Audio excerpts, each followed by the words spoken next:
Opening with the queen's pawn controls the center and usually leads to a more positional development of the pieces.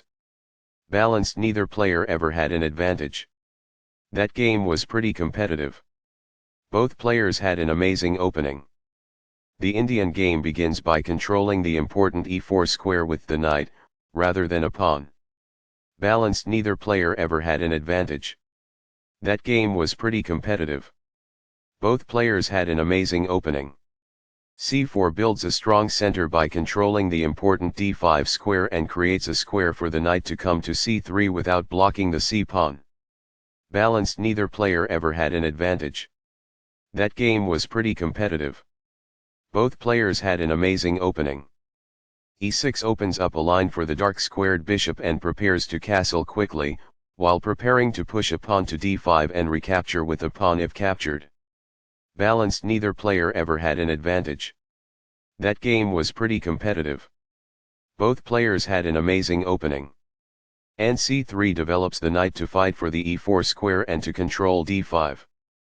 In the Nimzo-Indian defense, bb4 pins the knight on c3, preventing it from moving or protecting e4, and threatens to trade, disrupting white's pawns after bxc3. qc2 defends the knight on c3 and continues the fight for the e4 square. Castling gets the king out of the center and activates the rook. a3 puts the question to the bishop, retreat or capture. bxc3 plus captures the knight and puts the white king in check. qxc3 captures the bishop without doubling white's c-pawns. d6 controls the e5 and c5 squares and opens up the d7 square. This activates a knight by developing it off of its starting square. This develops a knight off its starting square, getting it into the action. The bishop is ready to be developed to an active square. It is best. That's what I would have recommended. It is best. This develops a bishop off its starting square, getting it into the action. It is excellent. This develops the bishop and gives it scope on the long diagonal.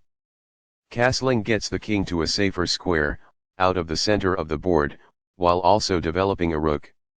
Castling to the same side of the board as the opponent avoids some of the attacking associated with opposite side castling.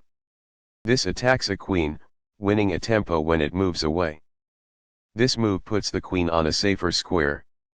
Master games. It is the last book move. This misses a much better move. It is a mistake. This is not the best. It is an inaccuracy. Right on target. It is best. Very precise. It is best. There were worse moves, but also something much better. It is an inaccuracy. Balanced, neither player ever had an advantage. That game was pretty competitive. Both players had an amazing opening.